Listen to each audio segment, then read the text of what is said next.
Hello everybody and welcome.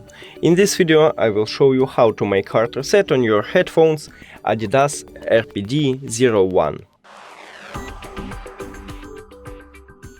To make a hard reset, press middle button and action button at the same time for at least 10 seconds. You can see a light right here, purple light, so it means that it's reset.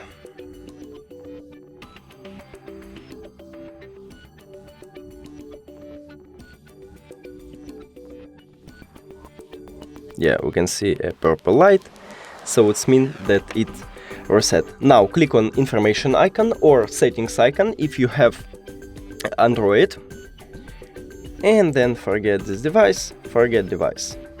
Now turn off your headphones.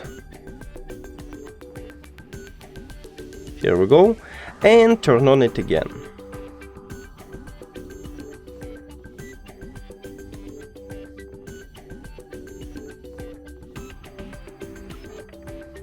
And click on it. And we just did it. Thank you for watching this video. If you found it helpful, please consider subscribing to channel and leave the like on the video. It's really important to us. See you later.